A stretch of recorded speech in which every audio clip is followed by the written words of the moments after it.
Greetings from LA, my dear friends. This is Daisuke, and I very much hope that this video finds you well and in very good spirits wherever you are in the world. And today, if you don't mind, I would very much like to continue on with our journeys, our discussions, our discoveries, and our explorations with respect to the recent releases made by the Criterion Collection during this year of 2024. And specifically, I'd like to focus on a release which has been designated by Criterion at 1207, which has two films that are related to each other. I'd like to speak about the second of such films. We've already spoken about the first of the films, that title being The Heroic Trio. But now I'd like to focus our attention on the second film in this collection of works. This collection of works, by the way, is right here. And it's a great collection. And this second film is one which is directed by Johnnie and Ching Siu-tung, and it is also described as being from the year 1993, and it is the second of the two, which is right here. And please pardon me for my poor pronunciation of the language. I hope you can forgive me, but this is Indo Ho Hap Chung, or as it's known in English, Executioners.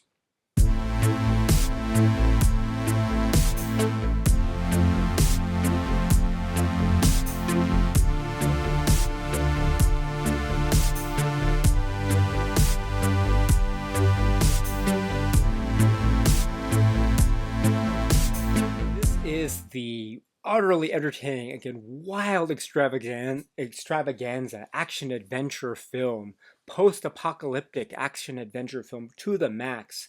It is a sequel to The Heroic Trio, the earlier film, but also from 1993.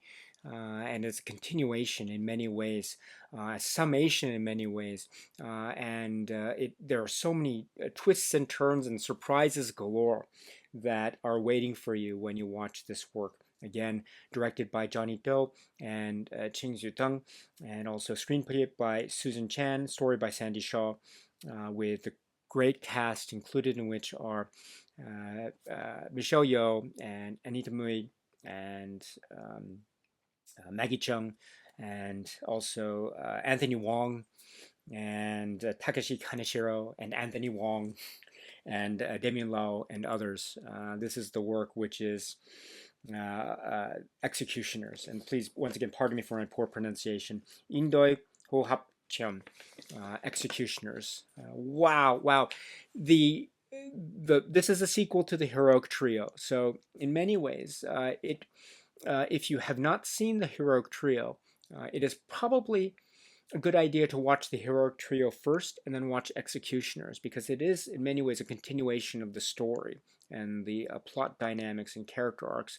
Although one can say too that watching the Executioners on its own, and I think based on the way that the story unfolds, is, I think, also very possible. So I think it's up to you, my dear friends. But I know these films first by watching The Heroic Trio and then watching Executioners. And my goodness, in that order, these are slam dunks of films. I mean, it's amazing. It's amazing how they are similar yet so contrasting each other in all these ways. So let me take a step back here and try to control my excitement and enthusiasm for this, because this is such a great film. But Executioners. So how do we describe the plot and story structure of this amazing work? It is a very different world that we are introduced to immediately in terms of the post-apocalyptic world that has been just devastated by wartime devastation of a sort that is hinted at, and the outcome and aftermath and the attempts of kind of political and social upheaval that occurs in the post-apocalyptic zone, where people are still trying to make a living, but they are forging for and just kind of scavengers and also control over very basic resources, water, becoming a key resource and key plot point of this film. And so that becomes a very, not just endangered source, but also something that becomes very valuable as one of the great MacGuffins of this work. And so in this post-apocalyptic world, which is already quite different in the tenor and tone of the world that we saw in the earlier film, The Heroic Trio, here we are suddenly thrust into this Mad Max type of quality. And I think Mad Max is a wonderful comparison to make, which is something that I think the great Sam Deegan, in her interview that is accompanying this, that's one of the supplements for the Heroic Trio Blu-ray disc, I think made mention in her interview when she talks about executioners in that. It's really great. But yes, this is a type of post-apocalyptic war zone of sorts where things are, there's authoritarian presence.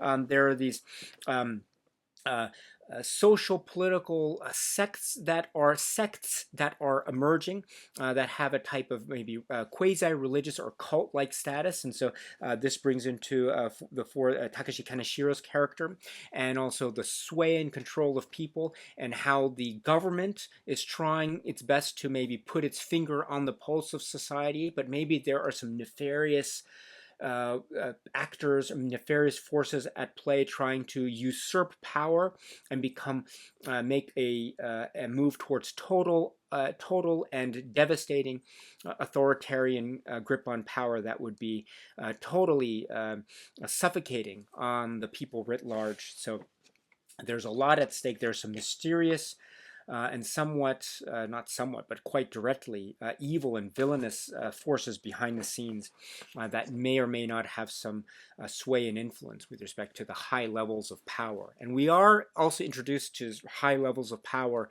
and doppelgangers and threats to power and trying to protect the status quo, etc., on a sort of high stakes level. So in many ways, this is a social political action adventure, post-apocalyptic superhero thriller that is also the sequel to the Heroic Trio. So already, off the bat, we have so many tones and feelings that can be said to be straying from or otherwise staking its claim as independent from the Heroic Trio vibe and feel. Although there was, perhaps in the Heroic Trio, for those who know that film, a kind of maybe a post-apocalyptic end of the world vibe as well, in terms of the subterranean feel to it, in terms of the use of history and destiny and the emperor and the children, etc.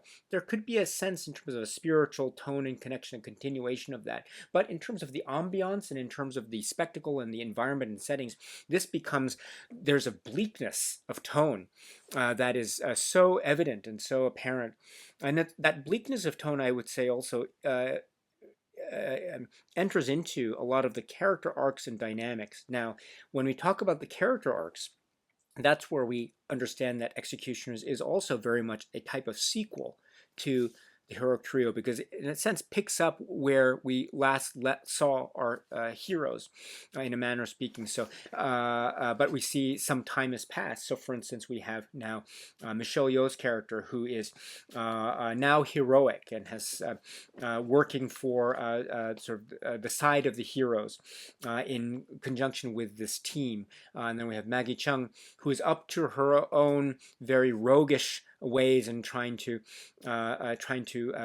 make an extra buck, but also seeing in this world maybe there isn't any room for friends and loyalties, or maybe is there, and that also provides an interesting type of character dynamic, maybe potential in terms of friendship and romance perhaps. But there are also the friends that she has made with this trio, and the other part of this important trio is Anita Mui's character here. So the three of them, they are listed as the Invisible Girl and Thief Catcher and Wonder Woman as well. So Anita Mui now settling down in terms of her family life, and now she has a child, and so we understand too that she has been. Maybe it's her choice, or maybe she's been compelled to essentially put away the cape and focus on her family life and focus on raising her child in a way that will protect her and protect her family. And so We have an interesting tension already that could be said to be a furtherance in the development of the interesting interplay and tension in the married life aspect of her character, and that this goes into the relationship not only with in terms of mother and daughter relationship, but also with the Damien Law character, and so we have that tension, which is showing through in moments where she is trying to hide her powers, but sometimes she can't help it. And it's just a wonderful, charming way in which Anita Mui is just winking at us and just smiling, and there's a little sense of rapport between her and her daughter, that unspoken quality, but we know, but she's just got to keep it quiet, at least according to what the family sort of edict, as it will. But will this hold, especially when all these forces are just piling on and the pressure is becoming quite intense indeed? And there comes a point where social unrest, protest, and political upheaval really are gaining ground in a way that becomes very threatening to everyone's livelihood. So we have our heroic trio once again being forced under circumstances that are beyond their control, perhaps, but also things that maybe they feel that they can somehow thwart or avert or protect. They are now here through, again, certain degree of plot machination, plot developments to try to save the day. But I mentioned earlier, there is a tone of bleakness. There is a tone of almost nihilism about this work, maybe because of the post-apocalyptic nature that's part of the decor and environment, but it also enters into the strands of the character arcs and story developments, because I don't want to go into too much detail, again, for the benefit of those of you, my dear friends, who have not yet seen this great work. But suffice to say, there are some turns that could be said to be quite unexpected. There are moments of character development that are quite shocking, and there are moments that are so utterly moving and emotional, and maybe with a degree of poignant finality and a kind of summation, or maybe things that we saw started in, say, the heroic trio, we might find them reach their conclusion, maybe in a heroic way, maybe in a sad or tragic way. We'll have to watch the film to find out in the film Executioners. And so we see a number of people that we have met before. A reminder to, for instance, of the wonderfully memorable great character listed here as the Chang character by Anthony Wong. Here again, so memorable in this. It's another wonderful turn, and we see, for instance, the development of this character and what has happened to this character since the end of Heroic. Well, what's happened during the moments of the Heroic Trio, and then in the interim, and now in Executions, and we see the sort of follow through and the character arc development to a kind of really quite touching conclusion. And that's an example of how this is done with all of our characters that we have come to know and love throughout our course of the journey through these two films. And so in that way, there is a sense of finality, foreboding. There's a sense of maybe the bleak undercurrent that may be suggestive of something of a poignant, maybe even sad way that things may or may not turn out. Again, you're going to have to watch the film to find out. But that doesn't get in the way of the emotional stakes, the wonderful action adventure hijinks, the fight sequences, the choreography, the way in which, I mean, there are a lot of battles here. There's a lot of gunplay here as well, and so the stakes are high, and there's a lot of violence too. The way that the violence is heavily stylized, and you know, there's moments where you have things like decapitations and certain dismembered body parts being in kind of a really creepy way part of the plot structure here. So much like the heroic trio, in that film we had, I think, a heroic superhero entertaining film that had its share of disturbing moments, really, really disturbing moments. The same thing is true here. Executioners, we have our characters who are indeed in their own way heroic, superly heroic, but they are under threat, and that threat could be more than they can handle, and it could lead to things that may result in things that once it happens, they may not be able to walk back from. And so there's a lot at stake. There's a lot of the stakes raised. And in that way, and then some. Executioners is a tour de force. It is a supreme example of sequel. It's a sequel that, I mean, for lack of a better phrase, sequel that's done right. You know, I don't know if I'm comfortable with that phrase per se, but the reason why I use that phrase here is because it's it's one of the things where it's the same yet it's different. It gives us our characters that we've come to love from our adventures with them, watching the heroic trio, and they are the same, but they're thrown into very different circumstances, and and we see them in their own characters, trying to handle them in ways that feel organic and natural and innate to the characterizations that we've come to know of them. But at the same time, the challenges seem to be the ante seems to be upped, and again, the life and death stakes are quite high indeed. And plus, once we understand that there is almost a possible end of the world dynamic that is introduced in terms of the post-apocalyptic aspect of it, and the decaying bodies and the like, it becomes quite grim to the point of perhaps there might be something of a direction towards a finite end, something that is even a chaotic end that might occur, that might not occur. Again, you're going to have to watch the film to find out.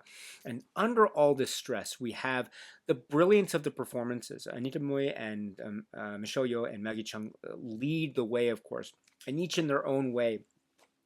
Showcasing a kind of demeanor. Anita Mui, and it's also a continuation of perhaps what we've seen before, the kind of Anita Mui performance. It's very inward, and there's a lot of introspection, and there's a lot of that inner turmoil that is bubbling, but it can't be shown in some places. It needs to be blocked and masked, which is so great. You can feel the passion that's just about to burst forth, but she has to hide it because of certain emotional circumstances and indeed physical circumstances as far as her plot development goes in her for her character. And then Maggie Cheung, as I mentioned before, she is maintaining that wonderful, spunky, roguish quality, which is so lovable from the first film. And it's continuing on here in this way. And she has that wonderful, exciting,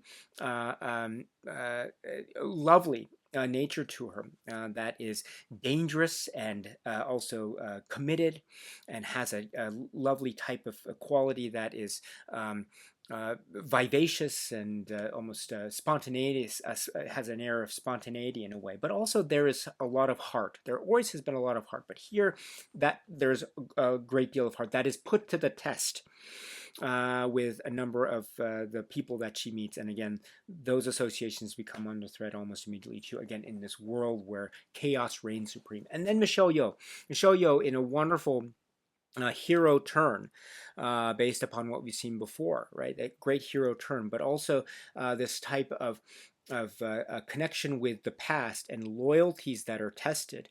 And here is a great relationship dynamic between her character and one of the characters, right, portrayed by Anthony Wong, the great Anthony Wong here. And that is one of the most emotional parts of this work, is that dynamic as it's tested, and the loyalty and how far that loyalty will go. Wow, and the performances are just all around absolutely splendid.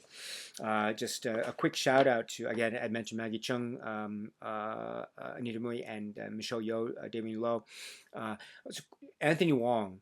And Anthony Wong, let me just put it that way. Wow. All right. So, but in any event, the Executioners here, it is as I mentioned, a tour de force, action adventure, post-apocalyptic mayhem galore film that is a wonderful, beautiful follow-up to the heroic trio. It stands on its own terms, its own merits. Has wonderful set pieces, great sense of ballet choreography and martial arts spectacle. Also the action scenes and the tension is really high, and large people, large numbers, etc. Of extras involved, and also the intimate and the quiet, but oh so epic. The epic conclusion of the story, in a manner of speaking. So this is so epic and wonderful indeed. This is the work which is Executioners. The Criterion Collection has released this film, Executioners, as a part of this double bill release, the Heroic Trio and Executioners. Again, this is the 4K UHD plus Blu-ray combo at spine number 1207. I should point out once again that the films individually do not have their own spine numbers, so this release overall is 1207. And we have 4K disc, and then 2 Blu-rays. I have the 4K disc in the machine right now, and to show you that we have the choice of watching either the Heroic Trio or Executioners. So you can make your choice immediately upon the disc opening up to this menu, and then you select on Executioners, and it brings you to the Executioners section of the disc. You go to Setup and just want to bring your attention to Audio Options.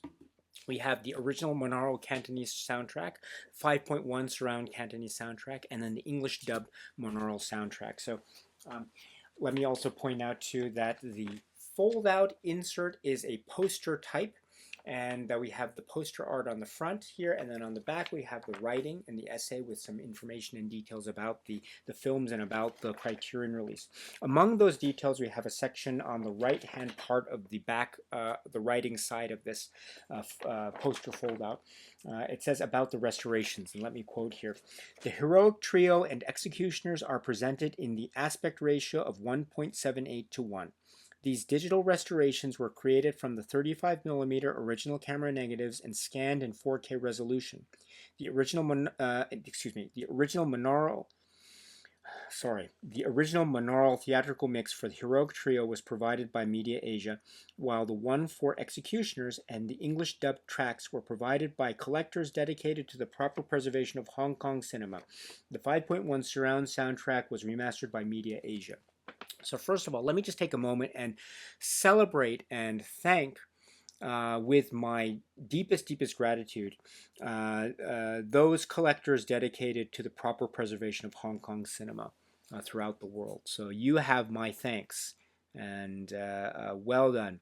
Keep up the great work. You have a great expertise that is much greater and deeper and wider in scope than I could ever hope to achieve. So I continue to learn from you, and we all do. And thanks to your efforts, we are able to enjoy films like this with a number of soundtrack options made available. So speaking of which, Executioners here, much like the Heroic Trio, has the choice of the 3 soundtrack options. They are all great in their own way. I enjoyed watching the film under the soundtrack options. The English dub was very fun. There's some slight differences of naming conventions, for instance, so that's also fun to try to catch. And then also the 5.1 track, I think, has a lovely mix and balance to it. And then also the monaural track, the Cantonese monaural track, which is cited here as the original monaural track, is also very fun and delightful. So I was so fortunate to be able to watch this film a number of times under each of the soundtracks, and I can't say which I prefer more than the other. I think they each have their own fun and lightness of touch, and I mean that in a very positive way. They feel like they're full of life, so and just fun all around. So well done for being able to include these 3 soundtrack options. And again, much like my feelings for the Heroic Trio presentation, Executioners, how it looks and sounds here, is quite splendid, and I'm quite pleased. Once again, I must apologize deeply for my lack of knowledge. I have no knowledge base when it comes to my the release history of these films, the Heroic Trio and Executioners. So I have seen the films before, but not in terms of past, my knowledge of past releases is very shallow. So unfortunately, I can't compare with any degree of peculiarity or satisfying peculiarity, unfortunately. So I apologize for this. But from my own subjective experience, this looks and sounds great. It looks and sounds more welcoming and there's a kind of clean, crisp feel to this, which is very welcoming indeed, while also preserving, as I tried to mention before, while also preserving the sense of a type of cinema speed aesthetic that is feeling a little bit in a great way, touching upon certain, say, touchstones of silent film aesthetics. I know it's not a silent film, but it has a certain kind of visual quality to it, which I think is apropos the world here of Siu-tung and Johnnie and Hong Kong cinema writ large. And this is a great example of this. So the way this looks and sounds for me anyway, and my own subjective enjoyment of this is very excellent indeed. So I'm very happy. And now what I have done is I've put the Blu-ray of Executioners into the machine. Once again, this has 3 discs, the 4K disc, which has both films, and then the 2 Blu-rays. One Blu-ray for the Heroic Trio plus its supplements, and then one other Blu-ray for Executioners and its supplements, which is what I have here. So as you can see, it has wonderful artwork design, Executioners with this wonderful red motif. The character portrayed by Inidimui is front and center here. It's so great. It's really cool. And then we have the movie made available, chapters, and then the last item here is setup with regard to subtitles and audio options, which I mentioned a little bit earlier. And then we have excuse me here. Yes. And then going back to the main menu here, we can go to supplements.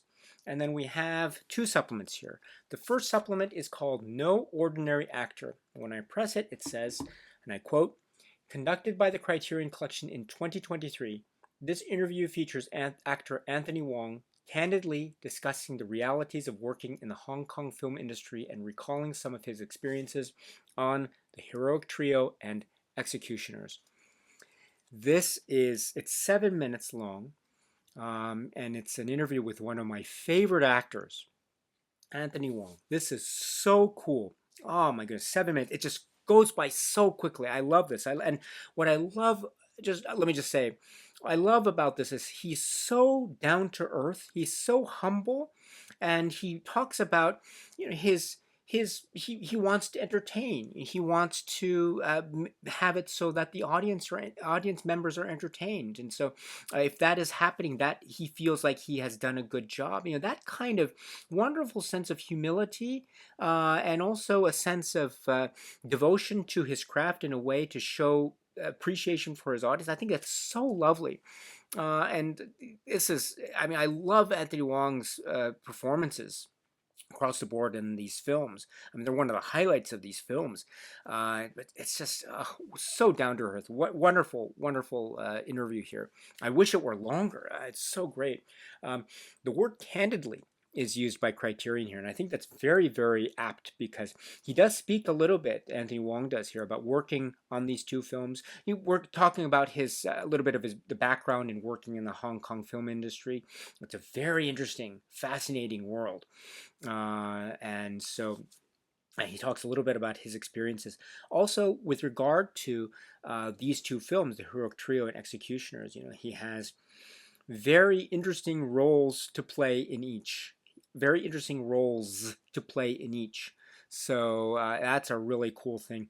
I would suggest perhaps maybe much like the other supplement for the Heroic Trio, it might be a good idea to watch both films first, the Heroic Trio and Executioners, and then you can watch this great interview with Anthony Wong, because among other things too, he does speak a little bit about the films. He also speaks about working with Johnnie and mentioning too about how Johnnie on set would sometimes showcase shortness of temper, losing his control a lot of the time, according to Anthony Wong here. So I think that's where the word candidly, the adverb candidly, comes in here, in terms of the demeanor of Johnnie on set. Very intimidating, and losing his temper a lot, according to Anthony Wong. There's also the image of and the cigar, etc.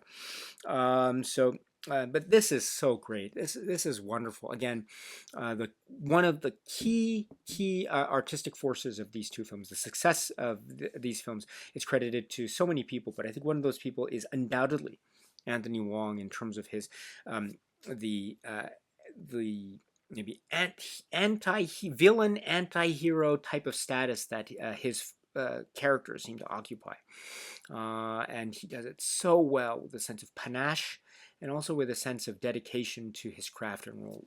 Brilliant, absolutely brilliant. I love this. So please check this out if you can. This is approximately 7 minutes. It's really quite golden. And then we have the trailer for Executioners. So there we have it. We have, much like the Heroic Trio supplements, it might seem light in terms of quantity, and if you feel that way, I can totally understand. I wish there could have been more. I mean, I wish there could have been more, maybe discussion from some of the other actors. We had a great discussion from the great Anthony Wong. It would have been nice to have maybe more discussions from with the context of the other performances. But we don't have that. I don't want to take away, of course, from the greatness that is the Anthony Wong interview. It is really, really great. So please check that out if you can. But it would have been nice to have had something more. A commentary track here, or maybe something else on some of the other actors, etc., or maybe some discussion about Johnnie, Siu-tung, etc. That would have been nice, but alas, we don't have it here. But that's okay, because again, what we do get, I don't want to take away from the great quality of what we have here in terms of the discussion from Anthony Wong. So please keep that in mind. And let me just turn our attention very briefly to the fold-out.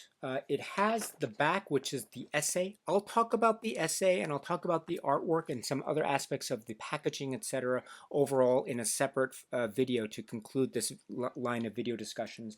There isn't any executioner specific writing, although the essay, the great essay, the comprehensive essay by Beatrice Loiza could be said to be talking in some parts about executioners, although it is also talking about the duology as well. So we'll talk a little bit more about the essay in a separate video, but that concludes my comments on executioners.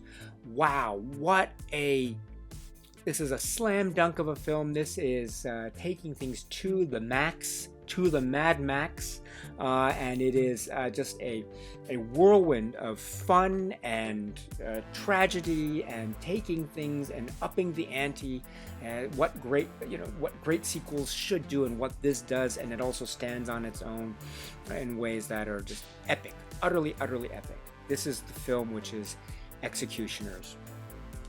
All right, my dear friends, so if it's okay with you, let us have one more discussion on this release overall, and I'll talk about some of the contours of the packaging and overall final thoughts about this. But so I'll see you at the next video in case you're interested. But in any case, my dear friends, please continue to be happy and healthy and well, and please keep on watching a lot of great movies, including the Heroic Trio, including Executioners, including other works by Johnnie, including other films in the Criterion Collection, and beyond.